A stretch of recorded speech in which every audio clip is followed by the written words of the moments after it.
Thank you so much, everyone, for coming. It's a pleasure to see such a packed room tonight. And of course it's a packed room because what we're witnessing unfolding right before our very eyes is one of the world's greatest crimes. More than 32,000 Palestinians have been killed in Gaza. Still today, there is no ceasefire. Palestinians are being killed with total impunity. So I'll hand over in just a second to our speakers. I'm Tom Guha, I'm a campaigner here at Amnesty International UK. We have British Palestinian actress Sarah Agha will give a short reading in just a second. And then journalist Suyin Haynes will interview our star tonight, Ghassan Abu Sittah. Now, of course, Ghassan Abu Sittah is someone who doesn't need an introduction. He is a multi-award winning plastic and reconstructive surgeon. He has a clinic here in London, but he's most well known for the work he does in humanitarian zones all over the world: Yemen, Iraq, Syria, and of course, Gaza. And I thought it was important to say that because that's why Amnesty International decided to host this event tonight. Because not only is Ghassan Abu Sittah saving lives in war zones, but he was the world's window into the humanitarian crisis in Gaza. Because organisations like Amnesty, human rights monitors, journalists are unable to get in. And for those that are, who are in Gaza, many of them are displaced, fleeing for their lives, and tragically, many more have been killed as well. So it's in that context that we invite Ghassan tonight. He's not only a surgeon, but he is a human rights monitor. He is our window to what's happening in Gaza. And before I hand over to Ghassan and Suyin, I would just like to invite Sarah Agha to give a short reading of some tweets from Ghassan's most recent time in Gaza. Thank you.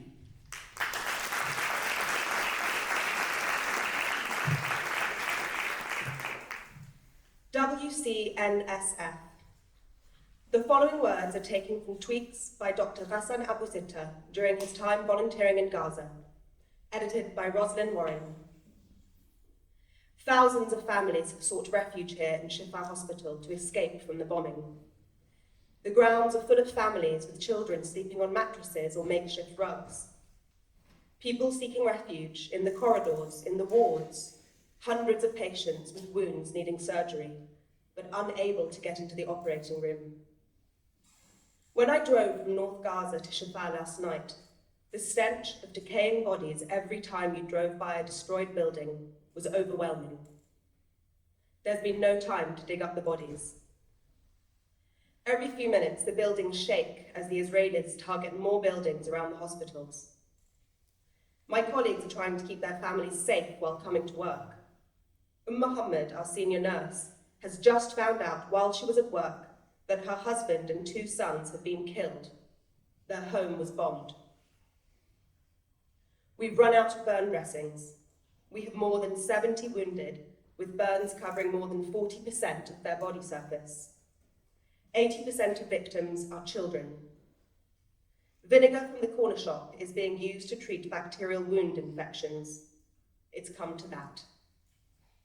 I treated 2 brothers between 6 and 12 years old, both with severe extension burns, and both have head injuries. They will not make it. The rest of their family is dead. Last night, a 16-year-old boy with extensive burns told me how, immediately after having dinner with his parents, their house was hit. He described how his father, who was sitting next to him, was killed outright, and how his mother suffocated in the smoke. People have started going hungry, queues for drinking water. Electricity cuts in the hospital have become more frequent and longer. In addition to the slaughter, Israel and its Western allies are building the physical and logistical infrastructure for the long-term strangulation of life in the Gaza Strip, with the aim of maximizing expulsion of Palestinians. The Israelis are increasingly using phosphorus bombs. I treated a 13-year-old yesterday with distinctive phosphorus burns to both legs and thighs. I am having to do major dressing changes that are excruciatingly painful with no ketamine, morphine, or even tramadol. With nothing. I've found there is no lonelier place in this universe than around the bed of a wounded child who has no more family to look after them. WCNSF. Wounded child, no surviving family. It's a thing in Gaza. Earlier, I was consoling 13-year-old Hannah as she woke up from the anaesthetic. I said, "It will be all right. The surgery is finished." She said to me, "It will never, ever be all right. They killed my mum and dad." Shifa Hospital is 36 hours away from running out of fuel for the generators. Back operating today, Israel repeated the pattern of attack that it perpetrated against Shifa Hospital, but this morning against a children's hospital. They fired a missile at the busy entrance of the hospital. Before the blood of the victims of Al-Ahli Hospital massacre has had a chance to dry, the British Prime Minister arrives to offer support and impunity for future slaughter. There are layers of tragedy in this genocidal war. The scale of the carnage is reshaping Palestinian society as we speak. Grandparents caring for the orphaned toddlers of their slain children. 3-year-old Zayn was injured at the Al-Ahli Baptist Hospital massacre. Both his parents and siblings were killed. He is being looked after by his grandmother, his only surviving relative. A woman's 2-year-old boy was killed, her only child. She no longer cares about her injuries. The randomness of death is its most cruel feature. Last night was difficult, exhausted to the point of pain, but I couldn't sleep until the early hours of the morning. It rained at 8:30 a.m., clearing the smoke from the air, and the sky was beautiful. With the collapse of all 4 paediatric hospitals, children with chronic illnesses do not have access to specialist medical care. All across the Gaza Strip, there are wounded with no access to treatment. 11 surgeries back to back, 11 broken bodies, 11 shattered lives, 11 stories of heartbreak, sorrow, and grief over loved ones slain. 11 Palestinians betrayed by a humanity that sides with the powerful against the righteous. 11 unknown futures without loved ones. The wounded are no longer being treated for their injuries. They are being stabilized the best they can be. Delayed treatment, especially in children, leads to delayed reconstruction and eventually increased disability. Every time there is an air raid, the wounded are brought in droves. "Where are my children?" is what you hear from both the wounded adults and the survivors. Where are my children? As a parent, it makes my heart stop. The sheer terror of not knowing if your child is alive. There's news that Israeli soldiers have entered Shifa Hospital. Shifa Hospital has collapsed. Wounded people and staff leaving in droves. A refrigerated food truck has been brought into Shifa to act as an additional morgue. Still, we believe in life. Even in the midst of all this death, the sound of newborn babies from the cesarean sections fills the air with the optimism of a new tomorrow. Laughter was heard among the staff for the first time in a long while. I left Gaza yesterday. My heart and my soul are still there with my patients. I remember their names and their wounds. I will fight until they receive the treatment they need and the justice they deserve. My heart is broken in ways I never knew was possible. Yesterday, I was able to hold my boys, smell them, and watch them argue. My heart aches for those parents who can no longer do that, and for those kids who no longer have someone to hold them. In the words of the great Lala Khalili, "For nothing is fixed forever and ever and forever. It is not fixed. The earth is always shifting, the light always changing. The sea does not cease to grind down rock. Generations do not cease to be born, and we are responsible to them because we are the only witnesses they have.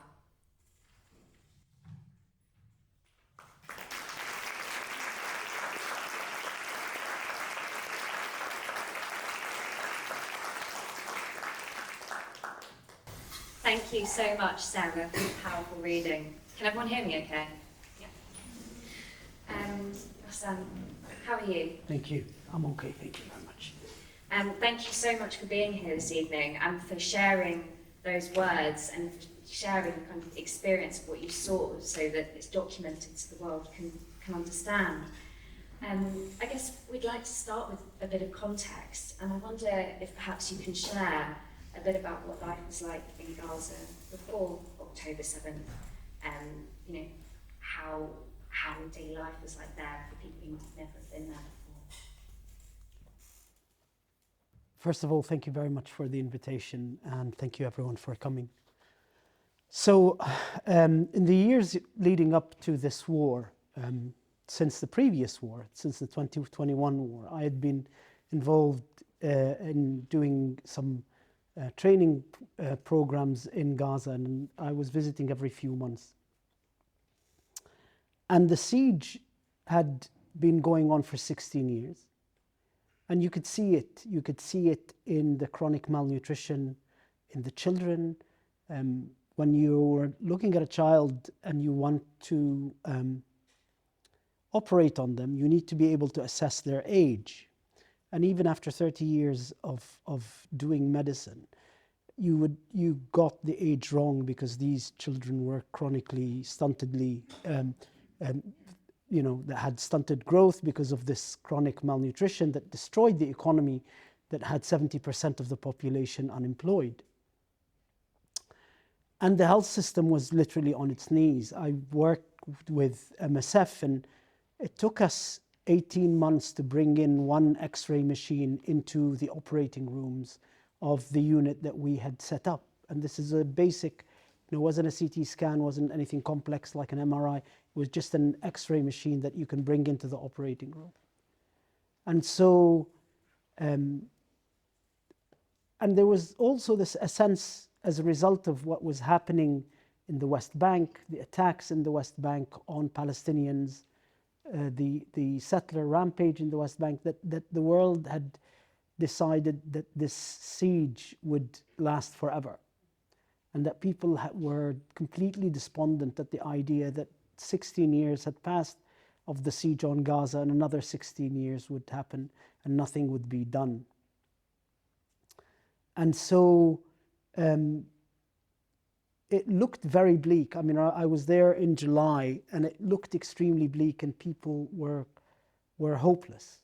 And their lives were being destroyed, and when you went to the hospital, you were also continuously being asked to see patients who'd had their exit permits refused by the Israelis for treatment outside. So you would have to try to figure out mechanisms by which you would do procedures that were less than optimal because they can't leave Gaza. And so everything was just coming to a kind of complete gridlock in terms of the siege, and it's the effect that it was having.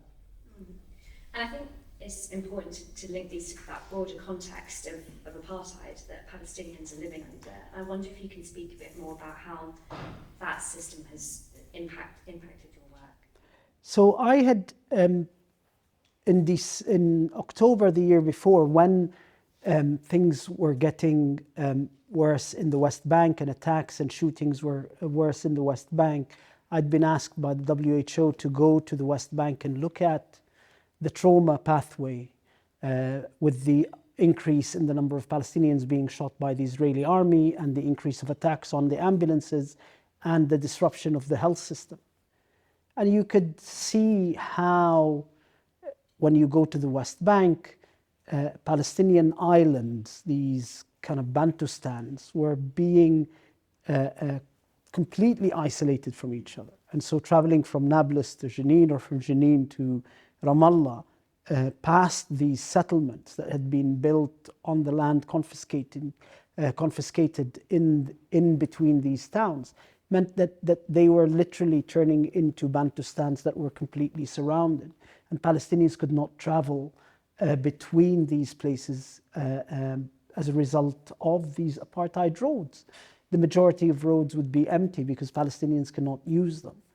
And the attacks by the settlers were supported, protected by the Israeli army. We were attacked as a UN convoy by Israeli settlers in Hawara. They just suddenly descended from the settlement, started throwing rocks at the cars, including the UN cars. And with that came the impossibility of managing a health system. If you can't get surgeons to come from Ramallah to Jenin to treat a wounded gunshot patient in Jenin, or you can't get the patient to travel freely from Jenin to one of the hospitals in Nablus because that's where the surgeons are or the intensive care unit is, the whole health system comes to a stop as a result of this apartheid. And then you had Gaza, this hermetically sealed prison, where life was being titrated by the Israelis. You know, they controlled from the calorie count that The Guardian once wrote about to the number of patients were allowed to go out for cancer treatments, 40% of whom had been refused permits. All of this life was being slowly strangled, and that titration of having people in that twilight between an incomplete life and an incomplete death became slimmer and slimmer and more difficult for people to exist. You travelled to Gaza last year, a couple of days after October 7th. I wonder if you can share a bit more about that experience and how that compares to previous visits. So I arrived in Gaza on the 9th of October, which was the Monday. And we managed to get into Gaza at 11 o'clock, and then Rafah crossing was bombed by the Israelis by 1 o'clock that afternoon. And the first day, the Monday, the bombing and the air raids were so intense that we couldn't even make it to Shifa Hospital. We were pinned down in a house that was a 10-15 minute walk from Shifa, but that night there were 350 air raids in the area of Rimal where Shifa is and where we were at. And then when I got to Shifa on the morning of the Tuesday, it was obvious that this was something horrific. Ambulances were coming every minute, and each ambulance would carry 5 or 6 wounded just piled up because they would kind of scoop and run. And then when I was asked to start going and seeing the patients, it was obvious, one, that the hospital already by day 3, day 4 was approaching bed capacity. But two, that as a result of that siege, that there were already shortages. I mean, we went to see this teenage girl with 70% burns in her body. And one of the things that you need to do, in particularly intensive care, to protect the lives of burns patients is to scrub the burns down with antiseptic solution. And there was no antiseptic solution in the hospital. It was what was there was kept for the operating room. We literally ended up having to get some soap, just some hand soap, and to clean the burns so that we can dress her, so we can just delay that infection. And you went round the hospital, and you could see that the beds were filling up. And then the following day, when I started to operate, it became very apparent two things: that 50% of the wounded were children, and that the number of wounded that were coming in was so much bigger than the capacity that the system had. And you could see every day the number of patients that you had piling up, and that patients were not being able to go to the operating room anywhere near the kind of times that are indicated for these extremely contaminated blast injury wounds that need to be cleaned and debrided within 24 hours. And we were having by the second week, we were having patients who had been wounded 5-10 days ago, and they were just going for their first debridement, because even though the whole system was working at full capacity. I mean, when you think about it, the number of beds in Gaza was 2,500. By the middle to the end of the second week, the number of wounded was 6,500. So the system was overwhelmed very early on by the sheer ferocity of the attack. And we heard in the tweets, the experience of treating patients who are children, as you just spoke about then. I wonder if you can share a bit about kind of the age group of patients you were treating at that time.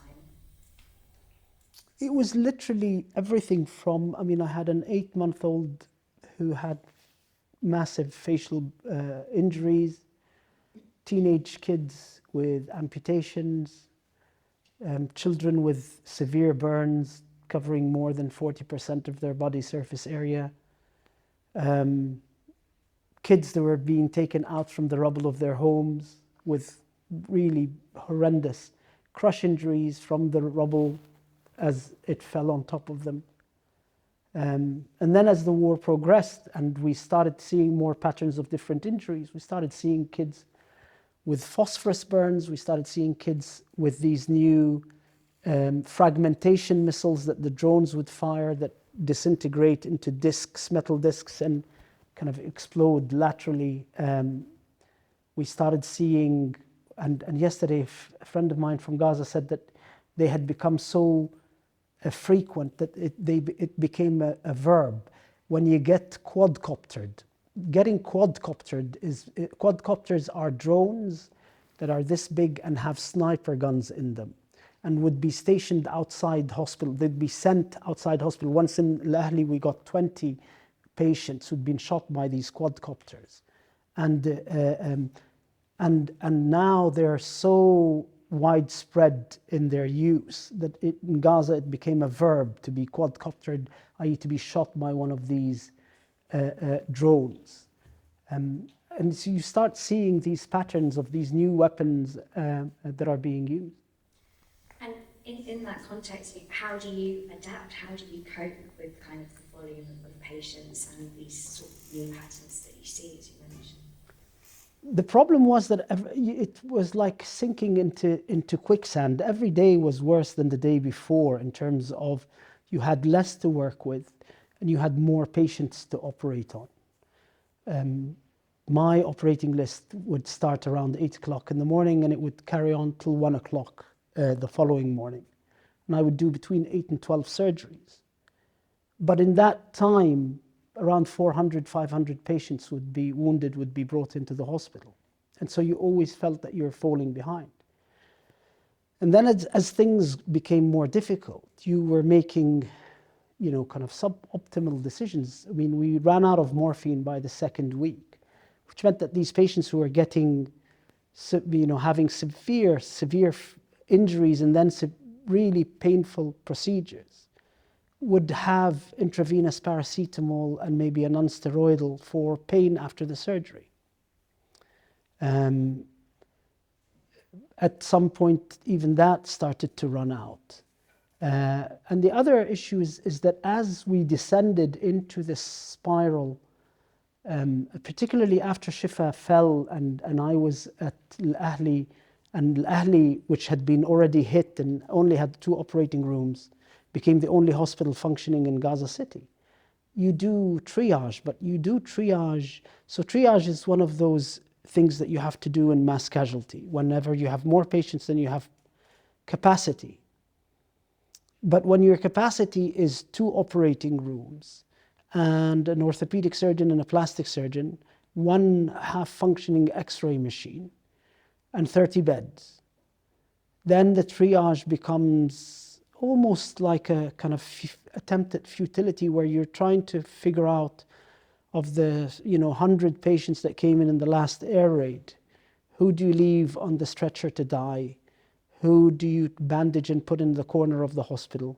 And who are the ones that you try to take to the operating room because you've got a chance of making a difference? And that they wouldn't occupy the operating room beyond the minimal limit that you want them to, so that you can go and get someone else. And at the same time, you start doing things that you've never imagined that you would do. You do these wound dressings and cleanups and scrubbing really massive wounds with no anesthetic and no analgesic, because at some stage we ran out of ketamine. Ketamine is like a veterinary drug, but we use it in war surgery because you can inject it into the muscle and you don't need an anesthetist with you, and it allows you to kind of do some painful procedures. But even that ran out, and you had the choice of either letting people die of their infections, especially the kids who succumb very quickly to wound infections, or you take them to the room, you take the parents with you, and you do what you end up having to do, which is to, and I had like a little bottle of vinegar. It was a kind of cocktail that I had made up with it, which was washing up liquid, a third washing up liquid, a third vinegar, and a third water. And you just scrub the wounds while the child is screaming or the adult is screaming, and then you'd bandage them up. And then you do 5 or 6 of these while you're going back and forth to the operating room, operating on the ones that you took to the... And that was the day. And every day the numbers was just getting worse. Whatever you did, it was always getting worse. I think just to follow on from what you said there, it's one thing to be working in a crisis zone and to be treating patients who have come from blasts, but then it's another thing when the hospital you're working in is under siege. And I think I'm right in saying both hospitals that you're working in are now out of service, and many other hospitals and health clinics in Gaza have been indiscriminately attacked. Was it clear to you early on that hospitals were not a safe zone, and what was the experience of working in that condition like? So my first experience, after a week or so, I was asked by MSF to go up north to Jabalia camp, where they have a limb reconstruction unit in Lauda Hospital, which is a hospital in the camp in Jabalia. And by this, to help out there. And by this third day, I was in the office with the medical director, who's since been arrested and been disappeared by the Israelis. We don't know where he is. He received a phone call from an Israeli army captain to say, you have 2 hours to evacuate the hospital. You get the patients out and you get the staff out, and we will be targeting the hospital. And of course, there was a decision by both the staff and the health facilities that we knew the Israelis already were making their intent to ethnically cleanse Gaza well known. And we knew that if we evacuated the hospitals, all it would do is make the ethnic cleansing easier. And so the decision was that we weren't going to do that. And so what happened that night, I took the patients that I'd operated on back to Shifa, and we kept the Lauda running. And then my second experience, it was on the 17th of October. Because of the pressure on Gaza, because of the pressure on Shifa in terms of patients overwhelming the system, we thought if I started taking some patients to the smaller hospitals like the Ahli Baptist Hospital, that I would, that at least we could kind of lessen the pressure on Shifa Hospital. And on October the 17th, the ambulance came and took me to Al-Ahli Hospital. And Al-Ahli, like every other hospital in Gaza, had turned into a center for the internally displaced. People had come with their families to hide in the hospital compound. To cut a long story short, we were operating, and around 6:30 at night, Al-Ahli was hit by a missile. And the missile landed right in the middle of where those families were. And suddenly you find yourself, for the first time, and I had, been in these, from the time of the first Gulf War and the first Intifada, in multiple wars, but I'd never been in a place where people were being killed right in front of my eyes. And the missile hit the place, just exploded, and the false ceiling fell in the operating room. But when I went out of the operating rooms and looked out into the courtyard was on fire, the ambulances were on fire, and the fire was lighting up the courtyard, and you could see the courtyard is just full of bodies and the remnants of people's amputated bits covering the courtyard. And by the end of that night, 483 were killed. Did you fear for your own life at that moment? That moment, no, but the night, if you remember the night the Israeli army had that big press conference about the Shifa tunnels, and there were all these graphic design diagrams about command and control centers. And so they had this big international press conference, and then 2 hours later they switched off and cut off all of the communications with Gaza. So no phones, no internet, no mobile phones.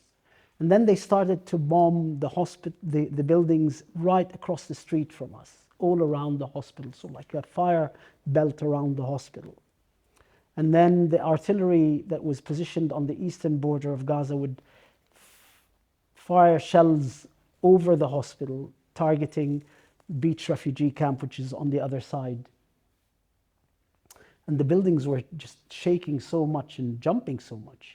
And then there were these patients coming from Beach refugee camp with phosphorus burns. And that's the day you kind of think it's not gonna, there's a good chance you're not gonna make it out of that war, because you felt that you had completely entered, the death world, and that you were completely submerged in that death world, and that there's a chance that there's just not gonna make it. Because I wondered, does that link to why you felt compelled to tweet and to document this time? Or I wonder if you can talk a bit more about that. We obviously heard your incredibly powerful words at the beginning, and what motivated you to do that in that moment when everything else is happening. I think you feel that part of the duty of care is to bear witness and to advocate for your patients. When you are trained as a doctor, advocating for your patients is one of those things that you're trained to do. And in war, particularly when your patients are usually, in order to allow the unmentionable to be done to them, they are robbed of their voices. You feel that part of your duty of care is to speak out for them, so that even if there's an outside chance that you would shorten the war by one day, you're at least able to do that. And I wonder if you can talk us through some of your emotions around leaving and to the end of your time. So I left in stages on day 40 at 5 o'clock in the morning, and after a really horrendous attack on a mosque where we had hundreds of wounded brought in. Many were children and with amputations. We were operating into 5 o'clock in the morning, and at 5 o'clock in the morning we ran out of anesthetic, and the operating room in the Al Ahli hospital had to stop. And so I made the decision to try to make my way from the north to the south, and we left the operating room, a group of us, myself and an anaesthetist and 2 of the nursing staff. We walked the 6 hours from the north to the southern part of Gaza. And then over the 2 days when I got to the south, I came to the realization that although the hospitals had not yet been damaged, and they have been attacked since then, that the shortage of fuel, the shortage of medication, the shortage of consumables meant that the operating rooms were not working. They would be kept for the most urgent cases. And so I felt in those 2 days that the problem wasn't there was a shortage of surgeons. The system had collapsed to the point where, doctors were relatively in a relative surplus, because the system had shrunk beyond the number of surgeons and doctors that were there, because it wasn't able to run the generators and didn't have the medication, didn't have the supplies. And that was the decision. That was when I decided to try to get out.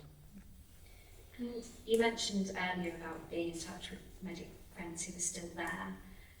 I wonder if you can share a bit more about sort of what you're hearing from them and what things are like now. So, over the last few days, the Israeli army has attacked Shifa Hospital again. And 2 of my colleagues, plastic surgeons, one, when the Israelis first attacked a few days ago, was arrested by the Israeli army. And he had his 2 children with him, and they arrested him and they left the children in the hospital. And we were frantically trying to find ways to get relatives of his who are still in the north to get to Shifa to try to take the kids. And then another, and it just shows the kind of, you try to remain positive, but it shows the complicity of the whole system. This brilliant young plastic surgeon who had a few years back won a prestigious prize from the Royal College of Surgeons of England for the kind of global surgery work that he did. He was in Shifa with his mother, and he's been missing for 5 days, and we don't know if he's alive, if he's dead. And you kind of write to the Royal College to see whether they would put out something, and there's a kind of deathly silence, whether it be at the Royal Colleges or the British Medical Association. And so and then as we were inside, a friend of mine who was the head of surgery at Shifa and who remained there sent me a picture. The Israelis have started to torch the buildings in Shifa Hospital, so that before they withdrew, they're setting fire to the buildings. And then in the south, it's just, there's only one functioning hospital left. It's just the European hospital. And all of these teams, there's a British team, orthopedic surgeons, plastic surgeons who've just gone out. And one of them sent a message saying that their turn to use the 9 operating rooms that exist in that hospital came at 9 o'clock, and they could only do 3 surgeries. And so all of the teams and all of the doctors in the south are struggling to get into 9 operating rooms. And so people just wait their turn to get their patients in. And my colleague, who's a friend, works at St. Thomas's, said that she has hundreds of patients on the waiting list waiting to be operated on, but she didn't make it to the operating room till 9 o'clock because other teams were doing surgery on their patients. I suppose, how has that been like for you to sort of be here and witness that from afar and hear those accounts? I think the most important realization is that you realize that Israel is just the tip of the genocidal iceberg, and that there is the rest of the iceberg, this axis of genocide, that are these governments and political parties that have not just supported Israel, but supported the genocidal project. And we saw with Keir Starmer and what happened with the ceasefire, and what happens in Germany and what happens in Italy and what happens in France. And you also see that there is an apparatus of genocide enablement that functions to silence voices calling for a ceasefire, silence voices of the victims, and now even silence the voices of Israelis who like to film themselves committing these crimes, and make sure that that never makes it into the mainstream media. And so when you do leave, you realize you think that is all there, but actually it isn't. That's just the tip of the iceberg there. And in order for that to function, it needs to be supported by a system. And I guess to follow on from that, since returning, you've been a really powerful advocate for speaking out about what's been happening, and have led efforts and calls for a ceasefire and to ensure accountability. I wonder if you can share a bit more about that work alongside everything else that you do, and maybe what some of the challenges have been. So you owe your patients 2 things. One, that they get the treatment that they deserve. And so part of the advocacy is working with humanitarian organizations and charities to start to think about how the very little aid that gets in, at least to optimize that aid. And also to get them to think about something that's very difficult to think about, which is what do we do the day after? Because we know that the Israelis will attempt to achieve in the day after what they couldn't achieve in the war, which is to continue to strangle Israel, to continue to keep Gaza as an uninhabitable place so that it is ethnically cleansed. That's the stated aim. This is not an analysis. The Israelis have been extremely verbose about their aims. And so to try to get people to think, and to think about horrendous things that are happening in this war. You know, we have around 5,000 children with amputations. This is the world's biggest cohort of pediatric amputations. Even when I started to speak to Ottobock, which is the world's leading manufacturer of prosthetics in Germany, they had never seen this kind of number. And so to try to think about what do we do, how do we have a plan? Other groups that are looking at the 17,000 orphan children from this war, what do you do in terms of not just provision, but in terms of management, child protection issues and legal issues with regards to the rights of these children? How do you keep them in Gaza, but at the same time have them supported?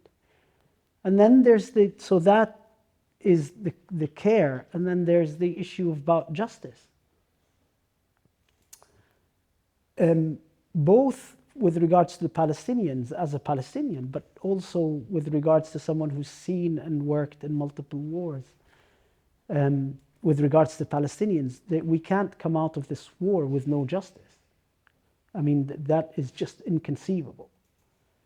And with regards to wars, this is really the last war in which we are able to circumvent international law to political expediency based on not the crime, nature of the crime, but the identity of the perpetrator or the identity of the victim. I believe that if there is no justice that comes out of this war, the next war will start with 14,000 children being killed.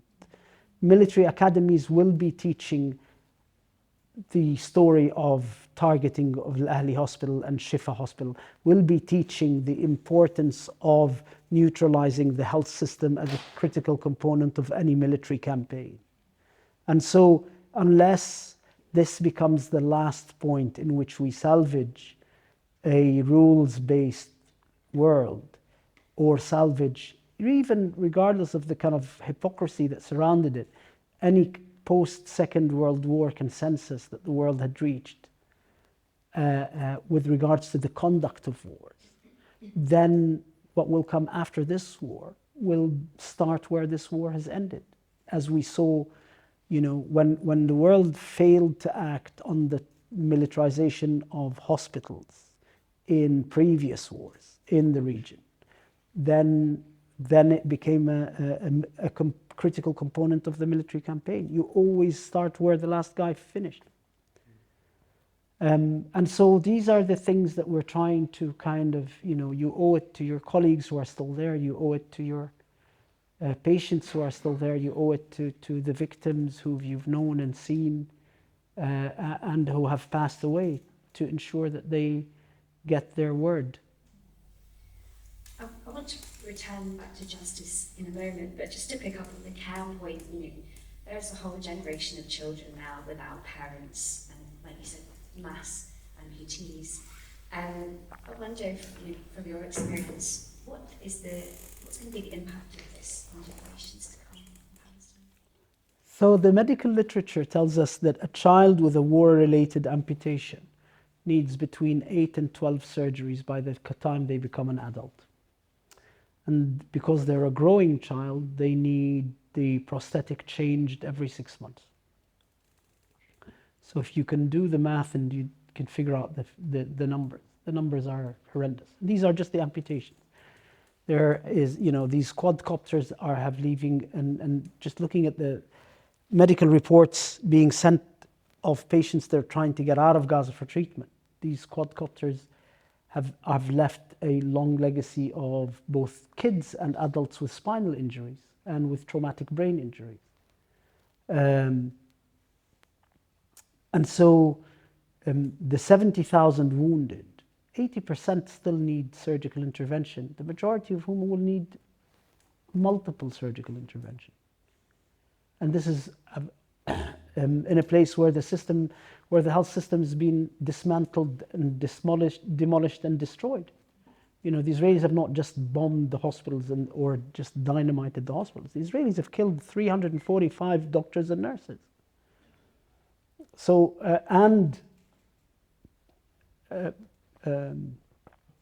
carpet bombed all universities. So there are no medical schools left in Gaza. So the whole system has been completely, as part of the plan to make it an uninhabitable place. And I think, to return to the theme of justice that you mentioned, I wonder what you make of the kind of, we talked in the room earlier about sort of shifting discourse and attitudes and solidarity. I'm wondering what you're making of that as the months go on. I mean, certainly the war in Gaza is changing the world irrevocably. I think it's changing the relationship between the South and the North.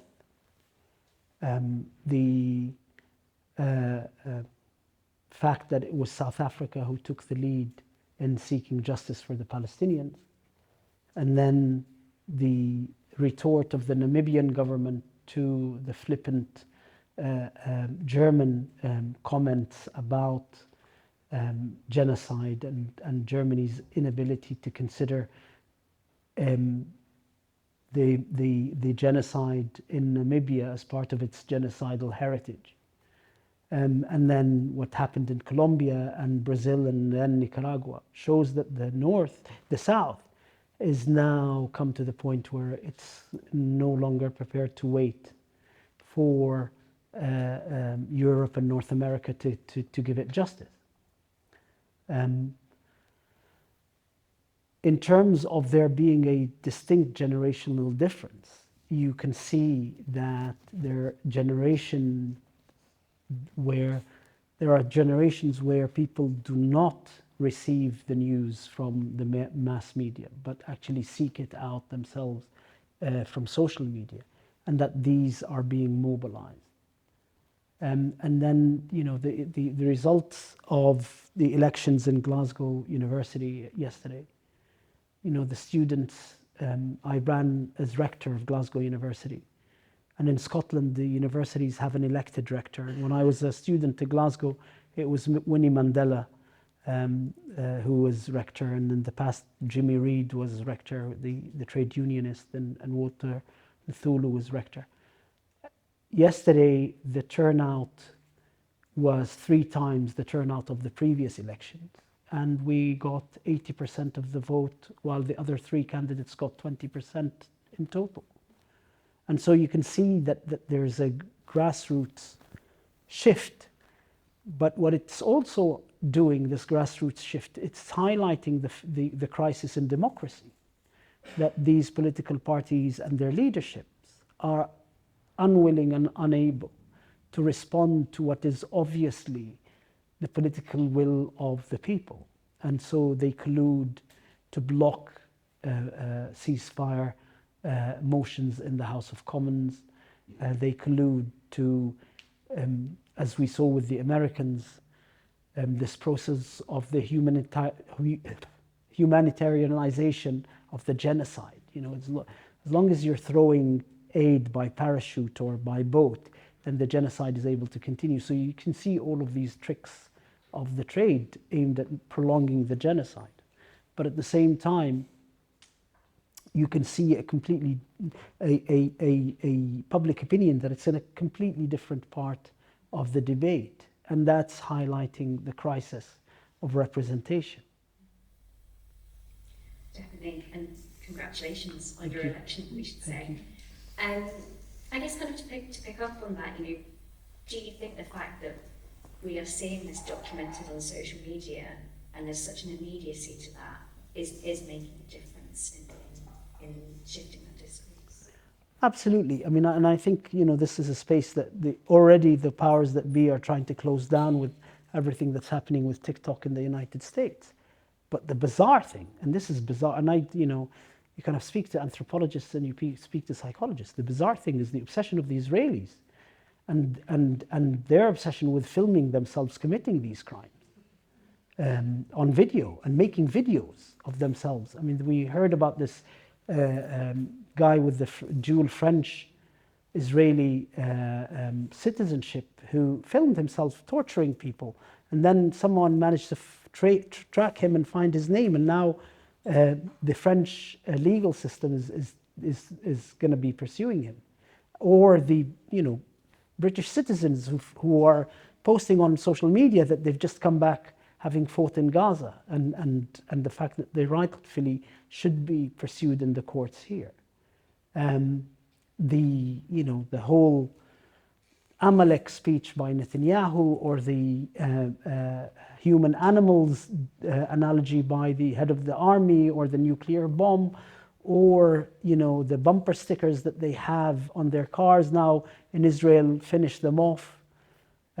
So you suddenly not just have the victims wanting to share their stories, and the most horrendous thing yesterday was a piece in Ha'art saying that returning Israeli soldiers are posting their videos from Gaza on dating apps. So, all of these, this is a world where information is happening in front of our eyes. And what's being left behind is the media outlets, the mass media. Because really the majority of people are not getting their news from there. They're getting their news from somewhere else. And of course there have been issues with the way mass media has reported on some of these stories. I wonder if you can talk a bit more about that and kind of what accountability looks like. I mean, within half an hour of coming back from Al Ahli attack, I was already getting phone calls from journalists telling me that that it was a misfired Palestinian missile, and you're kind of asking them, but have you spoken to any of the victims? No. Have you spoken to any of the other doctors? No. Have you spoken to the journalists who went to the bomb site? No. What is this based on? It's a satellite video imagery given by the Israeli army.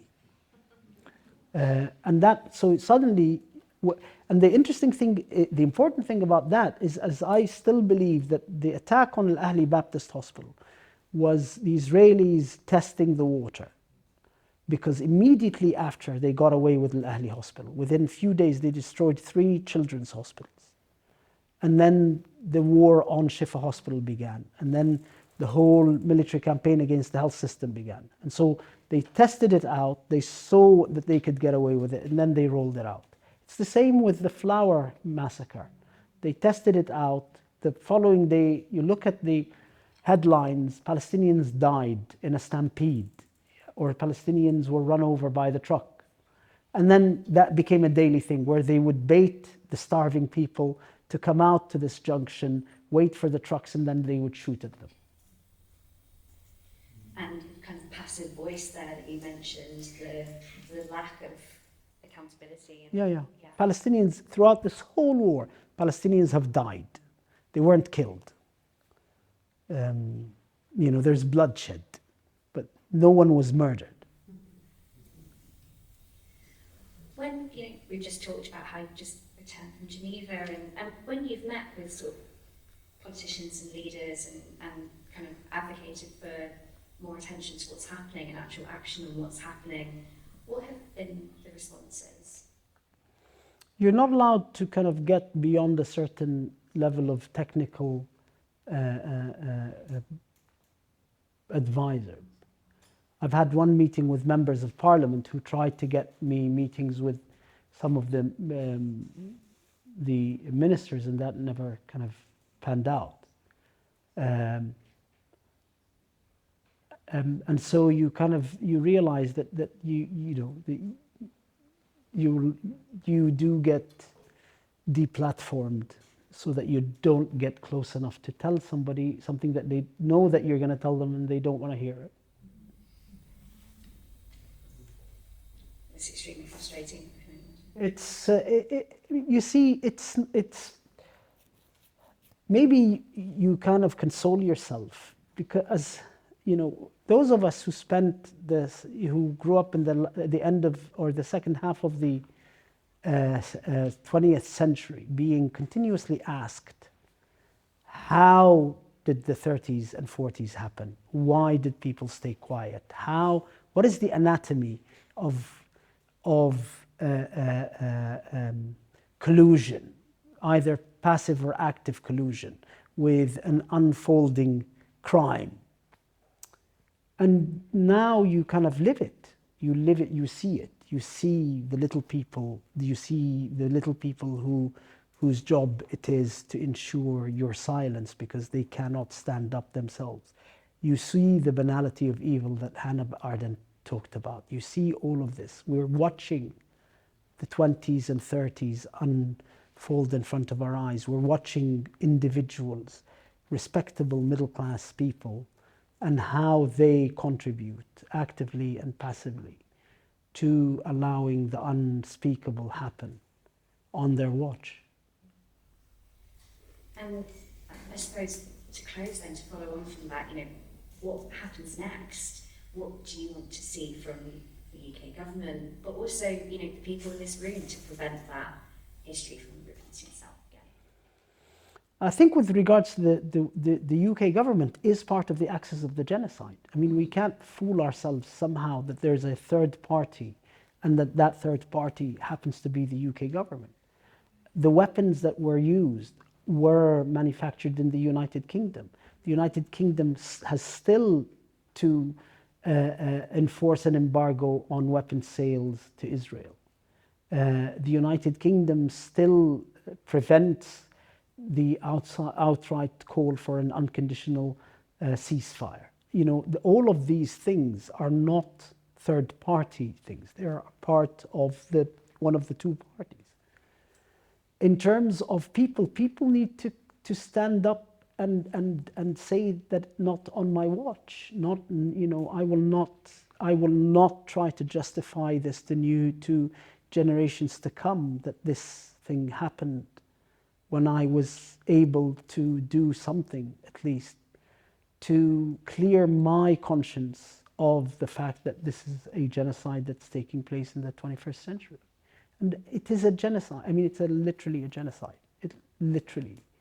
It's not a metaphorical thing. It's not a political thing. It's mathematically a genocide. The 30-odd thousand probably constitute a third of the number of those killed, because the 30,000 dead are the ones whose bodies were recognizable enough to be brought in to the morgue by relatives, who would then identify the body, and they would get a death certificate. And so there's a similar number who were buried under the rubble. And then there's another similar number of people who had to be buried because, particularly in the north, because there was no one to report the deaths to, and that people under the bombing base, I mean, you know, my wife's aunt was buried in her garden because the neighbors, you know, and she was killed, she was shot by the soldiers inside her house with her daughter. She was buried in her garden because with no death certificate, because the neighbors were too afraid to take her and bury her, or take her to a hospital and identify her and get a certificate. And so we're looking at least 100 to 120,000 people who have been killed so far. And these are the ones who are being killed rather than the ones who are dying from malnutrition, or the ones who, as a result of the destruction of the health system, had chronic diseases that are now become life-threatening diseases. You know, the Israelis have successfully identified insulin pens as dual use, and so prevent insulin getting into Gaza. So diabetics are dying, hypertensives are dying, people with heart disease are dying. All of these, you know, this is the Israelis have not just now, as many people are dying from the non-bomb and blast causes that are dying from because the Israelis have put into place these killing machines. The starvation is one of the killing machines. the destruction of water and sewage, and then you put everybody into these schools, and then infectious diseases become a killing machine. Preventing access to medication for chronic illnesses, they become a killing machine.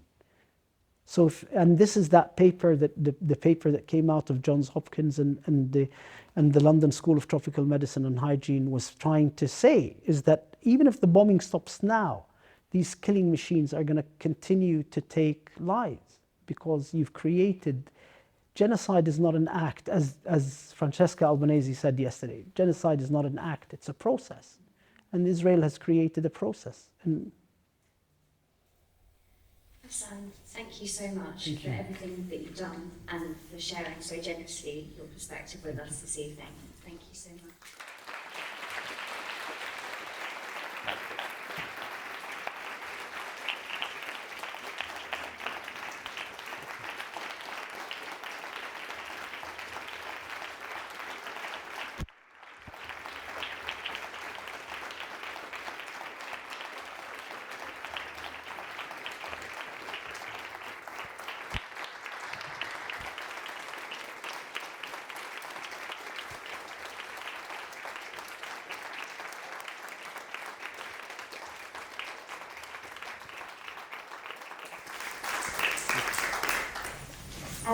So we have some time for audience questions. Oh, fantastic. Yeah. We've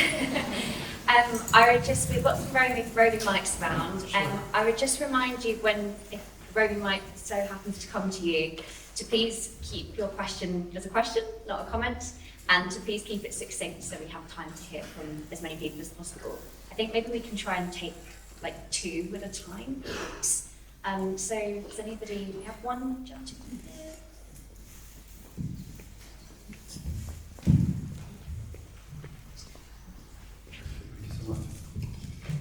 Dr Abu Sittah, thank you so much for your time this evening. It's been such a pleasure and a privilege to hear you speak. As a fellow health worker, one of the many things to shock me to the core was that awful letter signed by the 92 Israeli doctors at the time when the Israeli state was making the case to destroy Al-Shifa and to invade it. The letter was called Doctors for the Rights of IDF Soldiers, and they called on the IDF that it is their right and duty to bomb the hospitals in Gaza. This is absolutely shocking. And I just wondered if you would share your thoughts on that and what we might do to bring people like this, as fellow health professionals, to account somehow. Thank you. so it's funny you should say this, because now I got a letter from my lawyers this morning from the Jewish Chronicle accusing me of anti-Semitism because I called on the British Medical Association to sever its links with the Israeli Medical Association for failing to remove the practicing licenses of these health professionals, for breaking the essence of the Hippocratic Oath, which is that you do no harm.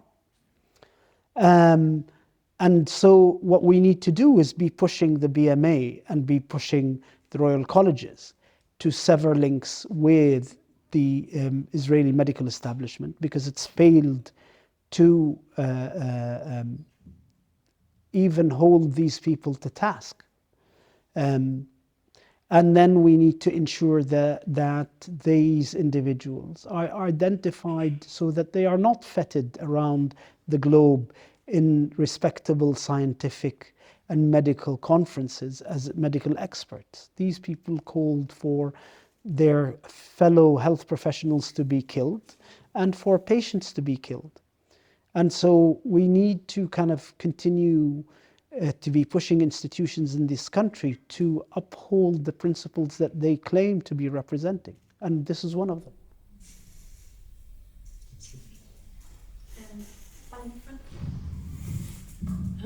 Sorry. You mentioned the South Africa case put against Israel. I was just wondering if you could speak to, and that was sort of, at least to some of us, a small moment of hope, of feeling like there's movement towards that accountability that we spoke about. Have there been any other moments of hope and optimism around, in recent months, particularly around Palestinian rights and what's happening? For me, the hope comes from the fact that, I'm old enough to remember that in '84, at the height of P.W. Botha's rule, and that kind of brutality and that viciousness of the P.W. Botha rule in Pretoria, if you had thought that in 40 years' time you would be watching South African men and women stand up for Palestinian rights, stand up for, and to be in a position to do that, that is what gave me hope in that, not just because of the moral authority that South Africa gave, but actually in the darkness of those times and the bleakness of those times, to imagine that, to realize that you could not have imagined this moment. And that's the critical aspect about hope. But just hearing the Namibian government stand up to the German government, hearing the Malaysian Prime Minister stand up to the German Chancellor, I think that for me is that shift in the South taking control of the reins, and the politicians from the North being so discredited by their complicity and duplicity is that they are becoming voiceless.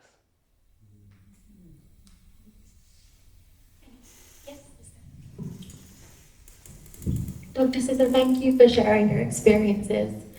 I wanted to ask, as an international kind of health worker, what your living conditions were like and how you managed to kind of travel and leave safely.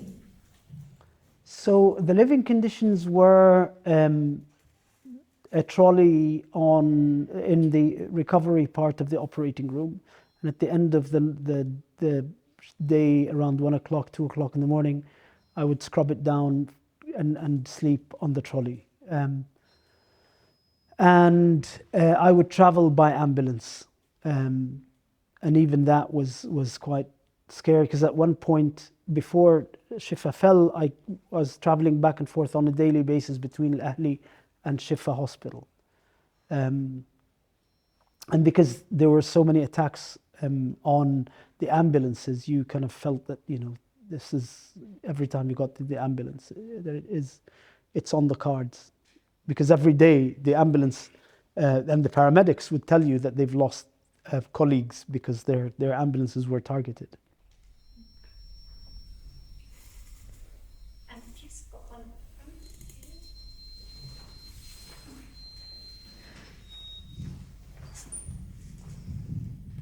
Good evening, Doctor. Thank you very much. I'm very humbled by your presence today.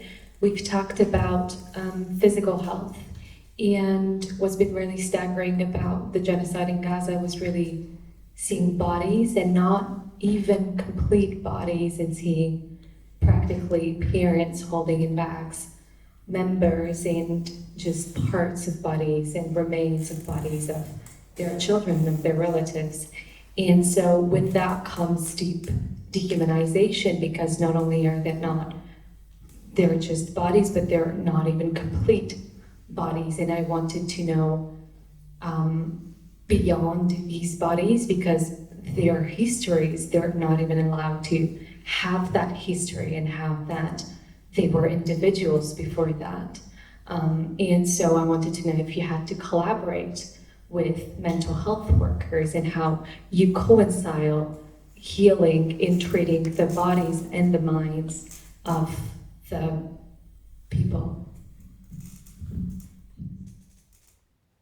So, I think we need to kind of reimagine mental health in Gaza, with 2.25 million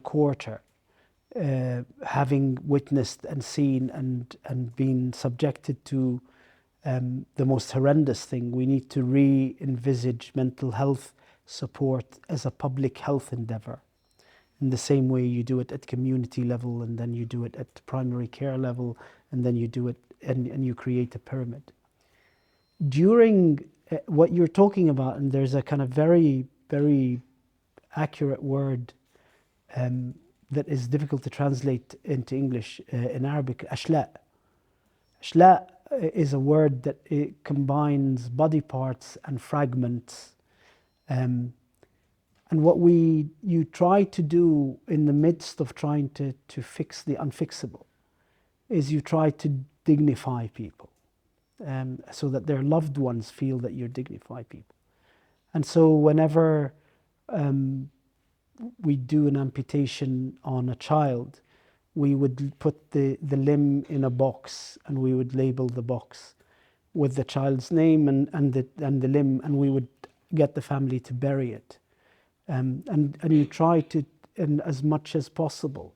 And you could see it around, in that dehumanization. You try to fight that dehumanization process by rehumanizing and giving dignity back to people, so that they don't get brutalized to the point of kind of absolute oblivion.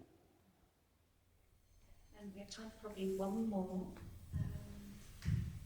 But I've chosen not to front. Oh, here, yes.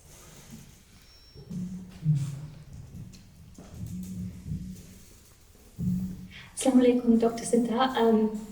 I think most of us would agree here that the word thank you doesn't seem enough to express how we all feel, the gratitude we feel for you not only speaking about your experiences, but the experiences of healthcare professionals in Gaza themselves. And building on the previous question, I think we think about the mental health impact on the patients and the people of Palestine and Gaza who are suffering. But I was wondering if you could talk about the mental health impact, not just on yourself, but of the medical professionals. Because coming from a family of doctors, I know often, majority of the time, doctors you put aside, your own health and your own mental traumas in order to help your patients. And just seeing you able to tell your story and the people of Gaza, describing all these horrors, I just wonder how you were able to carry on and how you were able to cope in those situations. So, I mean, for me, despite all of this, I felt always extremely grateful that my children were safe, and my colleagues, their daily battle was juggling between trying to make sure that their kids and families are safe and coming into work, to the point where a lot of doctors just moved their families into the hospital and put them in the offices so that they can function, because you can't function while, and you could see it. I mean, there'd be these horrendous scenes in the emergency department when there's an air raid and the wounded are brought in, and you have these doctors and nurses running around frantically in the emergency department looking at the faces of the wounded to see whether, because they had heard that their neighborhood or their building had been targeted, whether they were their own. And I was unfortunate there to be around when people discovered their own kids, health staff in Shifa. And so you're absolutely filled with awe of your colleagues who are still coming in. All of them had lost their homes, all of them. And as we started to lose members of staff, we lost one of our colleagues who was killed. He'd just gone to take his sister to his house because she had run away from the bombing in her neighborhood, and they bombed the house and he was killed. He was a plastic surgeon. He'd been with us and then went and never came back. And all of this kind of, it takes its toll, and it took its toll, but you see people just, their commitment that they've had to their and the decision to stay in Shifa when it was surrounded by a lot of medical staff, the decision by a lot of medical staff to stay in the north, even now as it's being targeted, shows a level of commitment and dedication that I'd never seen in my life anywhere else. Thank you. Thank you everyone for being such an engaged audience. I've been asked to share that there's a reception downstairs that we hope you might join us for. There will be alcohol at the reception in case anybody would prefer to avoid it. Thank you, Ghassan. Thank you very much. I'm struck in that last answer, even when it's asked about yourself, you still turn it on other people. And I think that speaks to the selflessness that you've displayed. And thank you does feel like an understatement, but thank you so much for joining us tonight.